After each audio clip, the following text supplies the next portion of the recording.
We have only to enlarge our conception of causality, to excuse everything and forgive all.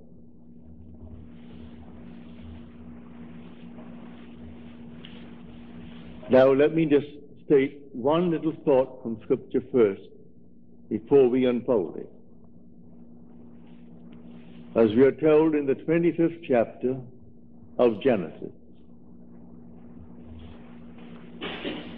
in your limbs lie nations twain, rival races from their birth. One the mastery will gain, the younger or the elder reign. The first one is the sense man. I'm now looking at this room and all within it, and that is the sense man. My normal apprehension of corporeal objects, just like this room and the content, I call sense perceived. That which is not present, and yet I perceive them, I call that imagination. That is destined to rule. That is the second man, the Lord from heaven. The first man is of the earth, a man of dust. The second is from heaven. So here we are in this world, and this is the world of this dual state within every child born of woman. And so we have the physical man, the man of dust, and then we have the spiritual man, the man of imagination. That is the immortal man. When I see this picture of the duality of man and how all things are created by this hidden man, I forgive everything in this world that the physical man does. For the physical man is only a state. One being is playing all the parts. The part played by the thief is the same being playing the part of the judge who judges the thief. The part who is the murderer and the murdered, these are parts, but the being within is one. Now let me explain it first in the beginning with a simple story.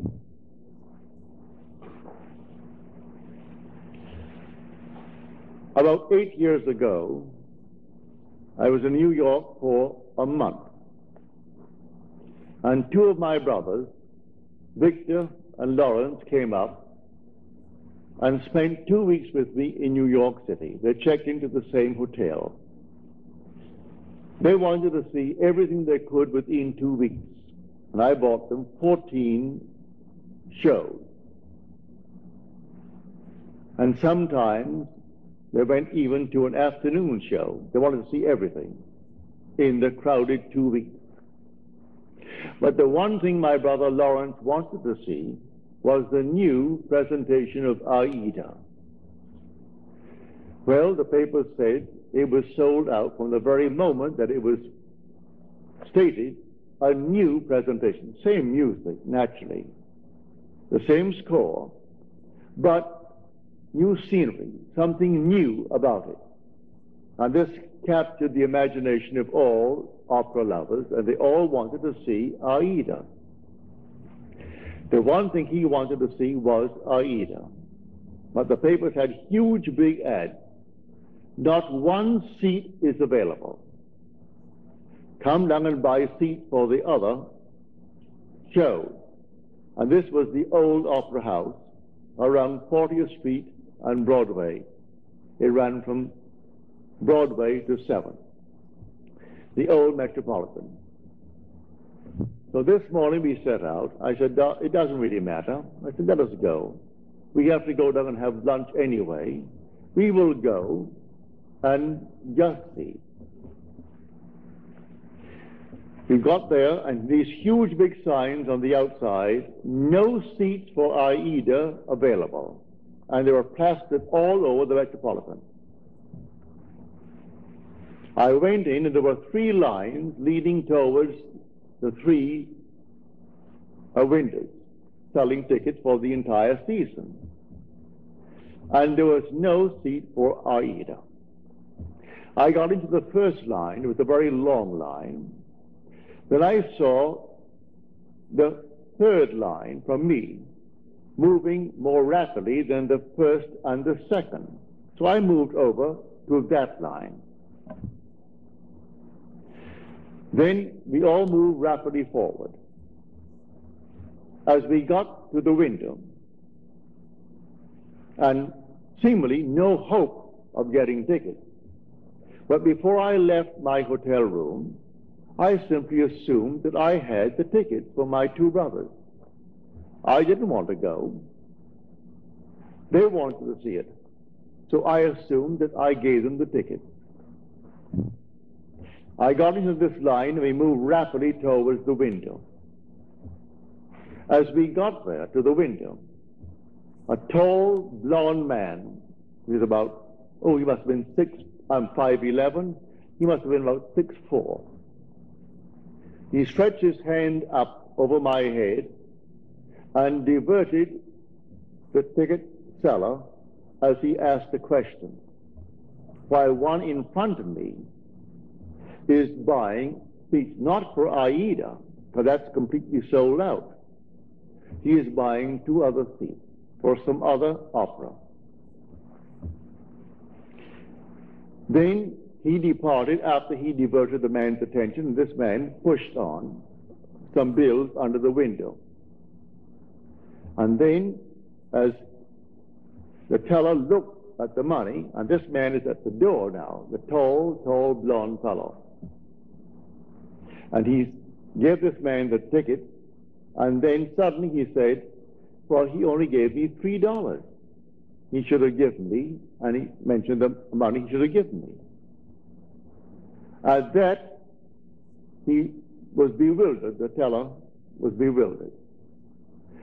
I turned around and I screamed at that tall blonde. I said, sir. I screamed so loudly he couldn't stop but be attentive. He turned around and I said, come back here. You're wanted. He came back like a little child being led by the nose. He came back and he said, what's wrong? And the man said, this is all that he gave me. 2 $1 bills. He said, oh no, you didn't. He gave you 2 10s. Then I said, no, you didn't. I was standing right here. I saw what you did. You gave him 2 $1 bills. That's all that you gave him. The man is flabbergasted. He was so completely dumbfounded, he didn't know what to do. I said, I am standing here. I saw exactly what was done. Then he opened up his purse, and here was a stack of 1s, and he had a $20 bill and 2 10s. He said to the man, when will you discover your mistake? Because I gave you 2 10s. And the man said to him, at the end of the season. And with that, it was closed. And the man then took out the money and paid for the ticket and took back his 2 1s. Then I said to him, I want 2 seats for AIDA tonight. And I want them in the horseshoe circle. I want them center. He said, yes, sir. And he took from what is called the VIP. They always keep a few out though the house is sold out, they always keep a few seats for those who are coming, called the very important people. But I am certainly not a very important person. But I saved him from the loss of $20. And he quickly took the 2 seats out and said to me, $20. I gave him the $20, went back and gave the 2 seats to my brothers. Now, a state called a thief. These 2 men have chosen to be thieves in their world. They're con men. It's perfectly all right. God made everything for its purpose, even the wicked, for the time of trouble. Read that in the 16th chapter, the 4th verse of Proverbs. He made everything for its purpose, even the wicked, for the day of trouble. Well, the day of trouble may not be a war. I was troubled. How to get these tickets? That's a moment of trouble. And I simply assumed that I had them. And I simply played my part in my imagination before I left my hotel room, that my brothers are going to see this show this night of Aida, the new presentation of Aida. Then 2 who have already given themselves over to the state of a thief. They had to actually come right into the line. I took the first line, then I moved over to the 3rd line because I saw it moving more rapidly. So he comes over to the 3rd line and plays his part beautifully. If he had not done what he did, I would not have received those tickets because I am not a very important person. But the man looked me in the eyes and said, here is an honest man. As far as he is concerned, I am an honest man who saved him from losing $20. And so he quickly took out the 2 seats. I paid for them, naturally, he didn't give them to me. I was willing to pay for my seats, but you couldn't buy them. All over the place, sold out, sold out, sold out, all over the Metropolitan Opera. You could paste it on the walls, and in a huge big ad in the paper, Aida is sold out. And I went that day and got those seats right in the circle, in center row for my 2 brothers, because one man played his part beautifully. He has given himself over to a con man. He finds it easier to make a living being a con man. There are those who are pickpockets. There are schools that teach people to be pickpockets. You know that? They come right out of the school and go into a profession. All right, that's their part. They play that part. Now you play your part beautifully, and one of them can be instrumental in getting you what you want in this world. So I wanted 2 seats for Aida. Were it not for a con man in that world, I would not have had those 2 seats.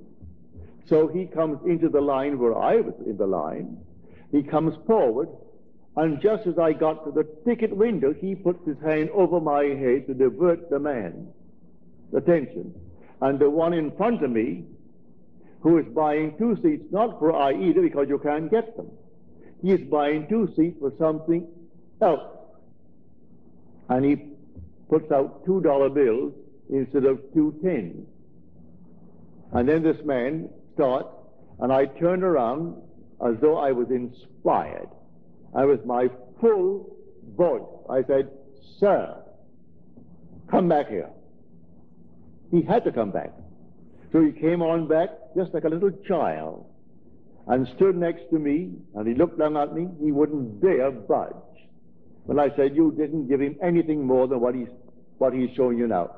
You give him exactly what he's showing you." Because I was fair, and I stood next to him. He was helpless. He couldn't hit me. He was many inches my height. I'm 5'11", and he may be about 6'5" or more. A strong, strapping blonde. But he was impotent in my presence when I called him back.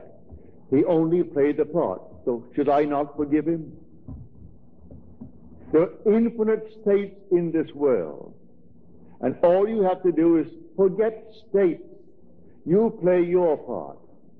And every state necessary to make your part come to fulfillment will be present at the moment that you need it. And so we went over to Longchamp for lunch, and my brother Lawrence and Victor, they had their tickets, and that evening they went to see Aida. So in your limbs lie nations twain.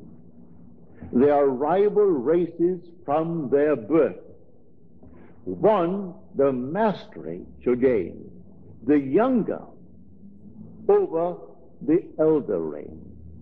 And the younger is the second, and the second man is the man from heaven. And that man is your own wonderful human imagination, who is God. And there is no other God.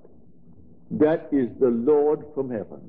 And the outer man that clothes him, he is under compulsion to fulfill the commands of that inner man.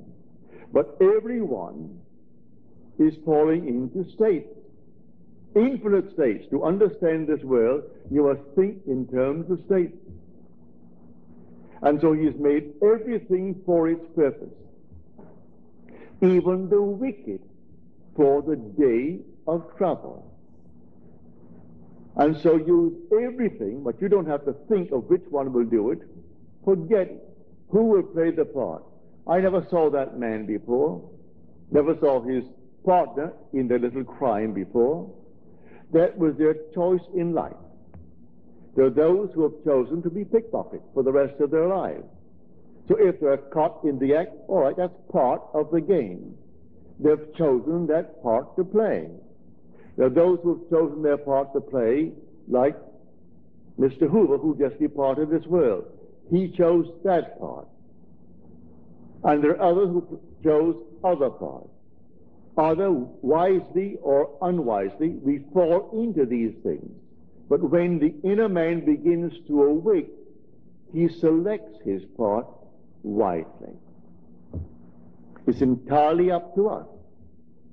So I tell you, everything in this world that you want to be, you can be, if you know that there are only states. You move into the state because the occupant of the state does not differ from the occupant of any other state. The one who played the part that day of the con man to get 2 tickets for $2 instead of $20 and go on the street and sell them for $15 and make himself a quick few bucks.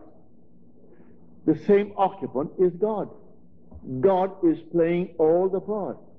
So all we have to do is simply to expand a little bit our conception of causality, to actually excuse everything and forgive everyone in this world.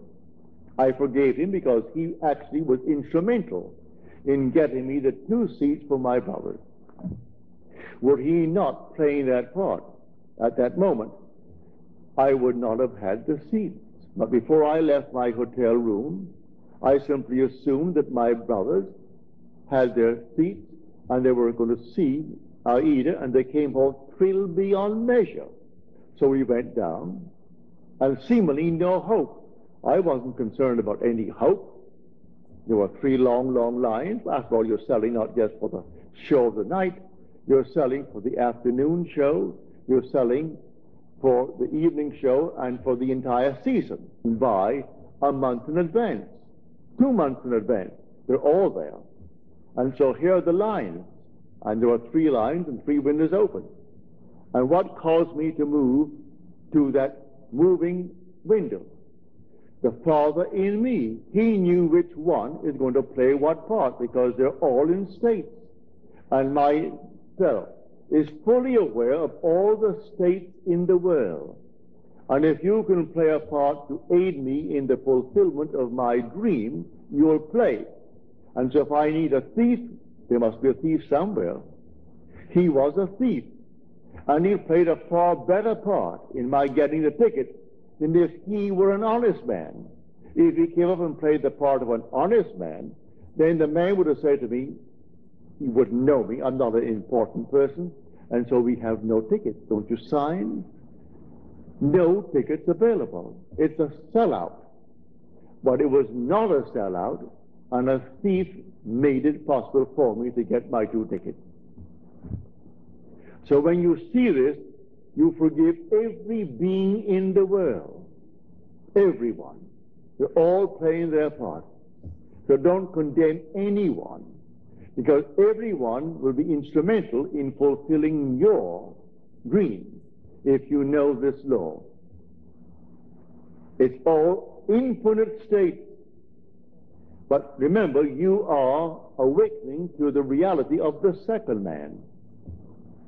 In this room, my simple apprehension of corporeal objects, the things on the wall, did here, the chairs, the house, this thing for a wedding tomorrow, all this is preparation for a wedding.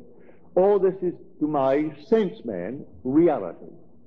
And I think of something entirely different, and that is called only imagination. And that is the second man. Now, what do I want in place of what my senses are telling me? Let me now enter into that state and live it as though it were true, and move forward in that state. Now let me show you the difference now, because we started with that statement from the 25th chapter of the book of Genesis. An idea that is only an idea produces nothing and does nothing. It must be felt, actually felt, so that it awakens within oneself certain sensations, certain motor actions in order to be effective. What would the feeling be like if it were true? Dwell upon that until the feeling awakes within you these sensations. For imagination is spiritual sensation. That is the creative being in you. It's not just to entertain an idea. What idea? The idea must produce in you this feeling, which is a sensation, but it must be a feeling. What would the feeling be like if it were true? You dwell upon that until you catch that feeling. As Churchill said, that the mood determines the fortunes of people, rather than the fortunes, the mood. The mood precedes the fortune. So what would you want in this world? Well, contemplate it. What would the feeling be like if you had it? What would it be like if it were true? That is the story of Scripture. If I could only feel that I am already the man that I want to be, that I'm already the woman that I want to be, and feeling, then it's not only an idea, which as an idea without feeling will produce nothing. Now it has everything, because in this story he said to the second man, "Come close, my son, that I may feel you." The secret is in the feeling. So Esau went out. He is the first man, covered with hair, the outer man. And Jacob is the inner man, the man of imagination, who is hairless. Isn't 2 little boys. These are only symbols. It's all in man. So come close, my son, that I may feel you. So he comes close and deceives his father through feeling. So the father feels, and he feels him just to be externally real. You can do it. There is no flower in your hand, but you can feel the soft velvet feeling of a rose. You can smell a rose, though it's not physically present. Try it. Try all these things with the inner man, And when you can actually feel it so that you raise your imagination to the point of sensation, to vision, then the whole thing is done. It's done in a way you do not know it's going to happen. If it takes a thief to aid you, then you forgive the thief. Should I not forgive that man who tried to rob that teller of $20 when he did for me what no one else could do? I could go to all the brokers in New York City and they couldn't get me 2 seats.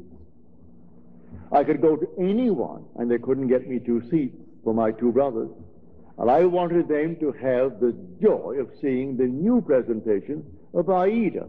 So I went myself prepared in my imagination that I had 2 seats. And it took a thief to be instrumental in getting me the seat. Should I not forgive him for the part he played? He went to the door, this tall giant of a man, looked back at me, but he wouldn't have the courage to come up and slap me. There was something in me that dwarfed him in his own mind's eye. So in spite of his height and his bigness and his strength, he couldn't dare strike me, for I was speaking from a different level of consciousness altogether. So I didn't condemn him. He played the part he had to play, and by playing it, I got the seat. So all we have to do is simply to widen, just widen a little bit our conception of causality, to actually forgive all in the world, to excuse everything in the world. They're playing their part. So tonight you want a bigger job, you want more money in this world, you want, and you name it. Well then, it may be a thief who is going to aid you in the getting, without knowing he's doing it. Don't judge him, don't condemn him, just simply you go forward knowing that I have ways and means that the physical man knows not of. My ways, the inner man's ways, are past finding out. And you simply go forward in the assumption that you have already achieved what now is only a wish as far as the world is concerned. But you enter into the wish as though the wish is already fulfilled. So what would the feeling be like? Come near, my son, that I may feel you. And so he comes close. He said, come nearer, my son. Then he said to him, you know, your voice is the voice of Jacob, but your hand, your neck, and your scent, you have the feel of my son Esau. Esau is the outer world. So he gives emphasis to feeling. It transcends the voice. The voice was Jacob, but the feeling, the touch, was that of an external world. He could feel the external world. It was a self-deception. He deceived himself into believing that what he desired, he had. It's not 2 little boys born of a woman. All this is parable. The whole story of the Bible is all parabolic. Telling stories that unless you have the depth to understand it, well, then you'll never really. But may I say, you will, eventually you will, and you certainly do understand it now. So tonight is a practical night. Do you know this night what you want? Really what you want? Well, if you do the same thing I did in getting the 2 seats. Do what I did when I was locked out completely from marrying the girl I wanted to marry. I simply assumed that she slept there, I slept here, and I went sung to sleep, and in 1 week my wife did an act which certainly I must forgive. In the eyes of the world she is condemned for taking what she did not pay for. And yet because of that act I got my freedom. Then who is the culprit? Am I not? If there's any culprit, I am. If there is any culprit in this world, it is God. There is nothing but God. God is doing all in this world. He created everything in this world. And so if in me he is the second man, and the second man is my imagination, and that is God. For man is all imagination, and God is man, and exists in us, and we in him. The eternal body of man is the imagination, and that is God himself. Well, if I in my imagination slept as though I am happily married to a girl that the laws of New York State said I could never get because of my entanglement with my first wife, and in 1 week she performed an act which was judged harshly by society, and yet she was the instrument of my getting my freedom to marry the girl who now is the mother of my daughter. So how can I blame her who performed that act? She was in a state, and who did it? I did it. I did it by simply assuming that I was free and happily married to a girl that the state of New York said I could never marry because of the ancient laws that restricted my desire to get a freedom in that state. So you forgive everyone in this world. They're all playing their part. So in my own case, I have seen thieves. I have seen all kinds of people play their part. They were instruments in the fulfillment of my desire. So how can I ever condemn all? So the last cry on the cross, Father, forgive them. They know not what they do. Forgive them. The whole vast world is playing until he awakes in that body. He is playing the part, and he plays it automatically, unwittingly. For one who is awake, who knows exactly what he's doing. And so they all play their part. For God in everyone is the same God. There aren't two gods. There's only one God. And that God is your own wonderful human imagination. When you say, I am, that's God. So tonight you just simply boldly declare that you are the man. You are the woman that you want to be. And walk in that assumption as though it were true. And then let all these sleeping states play their part.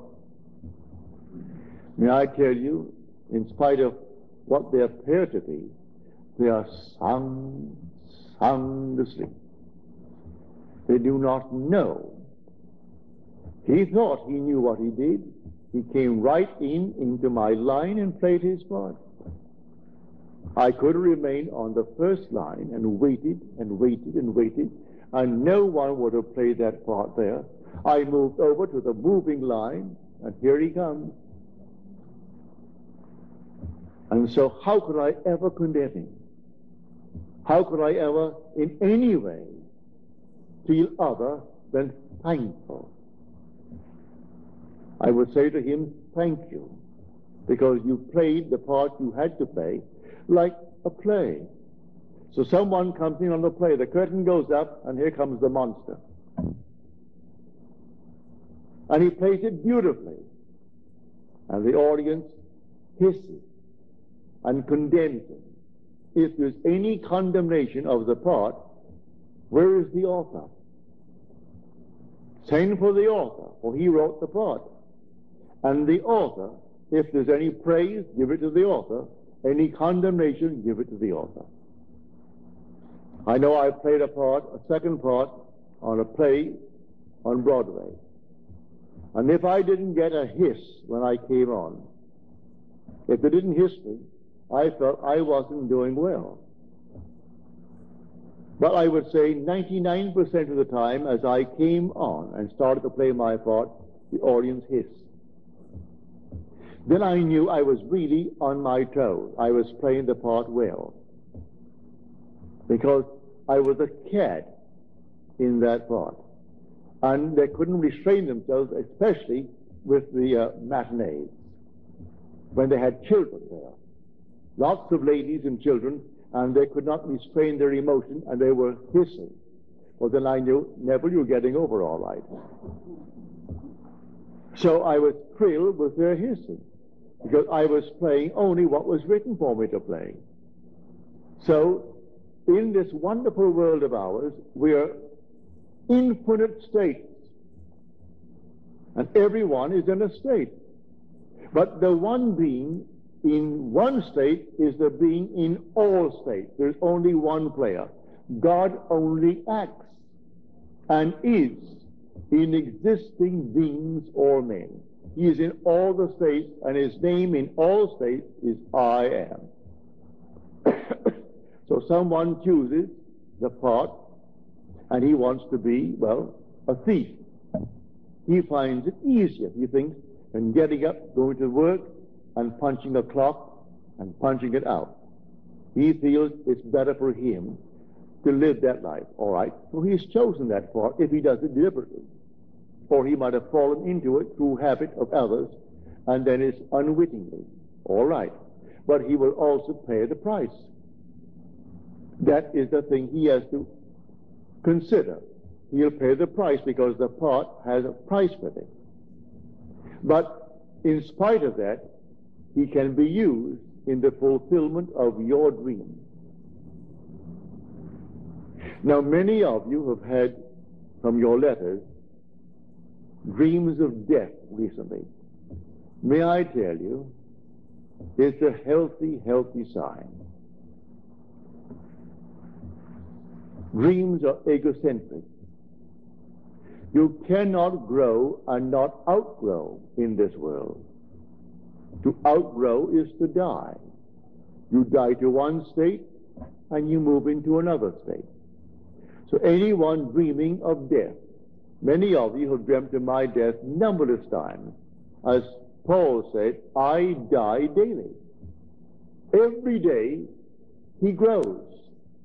If he did not die every day, well, then he didn't grow that day. So death, when you see yourself buried, or you see yourself in a coffin, or you see these things in your dream, is only a beautiful symbol of your growth. You are growing, that's why you see yourself buried, why you see yourself in a tomb. It's simply an expansion of consciousness. So you die to one state of consciousness as you enter a greater state of consciousness. So when people see themselves dying, or others say you're dead, it has nothing to do with a little physical body, because you don't die anyway. Not really, for nothing dies. It's always an expansion, an expansion, an expansion. So when you do see yourself being buried, give praise. You have died to your former beliefs. And these archaic concepts that you entertain, which only enslave you, when now someone introduces you to a new idea, and you toy with the idea of accepting it, but you resist it for a while, then suddenly you see your body being entombed. It means it's gotten hold of you. These new ideas that will call you to an expansion of yourself. And so the old man dies that the new man may live. A seed must fall into the ground and die before it can be made alive. If it does not fall into the ground and die, then it cannot bring forth fruit. It simply remains what it was before. So if it dies, it bears much fruit. So don't be afraid of any vision of death. Death is the most glorious symbol in the mysteries of the expansion of consciousness. Man is expanding and expanding and expanding in this world. And one day, his wonderful imagination will awaken. And that is God. Then he sees the whole vast world as sleepers. All sleepers, and how can you condemn the sleeper? So he played his part. He played it beautifully. I can see all these things in my world where people play so many marvelous parts, and they were sound asleep, and they thought they were so alert, going to get the better of me, and their attempt to get the better was exactly what I needed to move on. Just move on. They had no idea they were playing their part beautifully. So I forgive all the thieves that came into my world, even those who actually took from my pocket by not giving me what the contract called for. I thank them, because it simply allowed me to become all the more secure upon my own feet and not think for 1 second that I depended upon them or upon anyone else in this world. So let them go their way. They're all sound asleep, playing their part. But this thing that happened, I would say about 7, 8 years ago, it was so forceful in my mind. My brothers thought that I was very courageous with this giant over my head to do what I did. It wasn't any courage. At that moment, I saw what he did. And when I said to him, "You didn't do it at all. I saw what you did. You stuck $2 there, and there they are. You didn't give him any $10 bills." He opened up his purse, and I saw all these ones, oodles of ones, and then a 20 and a couple of 10s at the side. And then he pulled out the 10s and gave them and took his 2 ones back. And then he went back to the door with the other partner of his and looked at me as though he could have killed me, but he didn't have the guts to hit me. He couldn't. If I were that big, he could not have struck me, because I was speaking on an entirely different level. And on that level, when I knew I was going to get my seats, that's all that concerned me. Here comes the 2 seats. And the man said, "Yes, sir." He treated me as though I stood before him as the president. And he thought, now here is an honest man who saved me $20. I'm only playing the part. I only wanted 2 seats that night, because that's all that my brothers could give, because I had all these seats bought for them. All the shows on Broadway at the time within 2 weeks, and they went night after night, and matinees and everything else.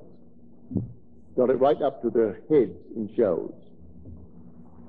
So I'm telling you, if you know of this dual being within you, in your limbs lie nations twain, rival races from their birth. One the mastery will gain, the younger over the elder reign. Now see that younger one actually reigns, and the younger one is your imagination. The older one is your sense man. The facts, these are the facts of life. What is my bank account? And I owe more than the bank account has in it now? Well, now that is Esau's judgment. Now, Jacob puts in 50 times what is there now.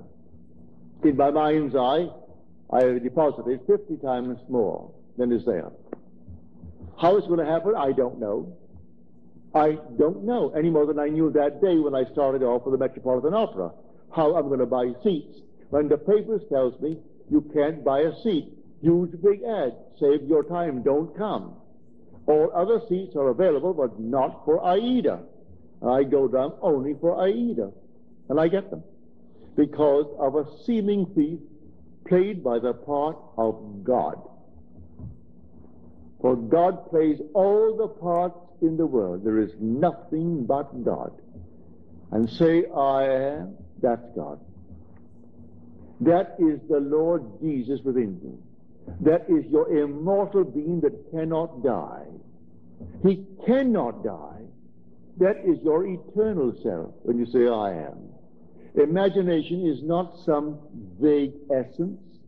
It is a body, a reality, an infinite body that is so perfect when it's awakened that in its presence everything is made perfect. But while it is awakened, it exercises that power and draws into its world everyone that can play the part for its fulfillment of its dream. So here, I hope you heard it clearly.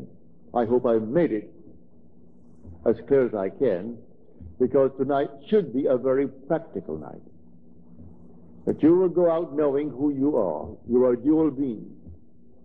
But the first man is of the dust, and to dust he returns. That is the man of earth. The second man is the Lord from heaven, and he cannot die. That's your own wonderful human imagination. It cannot die. But it sleeps embodied in this tomb. And one day it will awaken. As I've told you in the past, the symbolism of Scripture will surround you. It's perfect. It is true. Everything told you in Scripture as to his birth, you are going to experience. And then your imagination awakens. And you trust no one but it.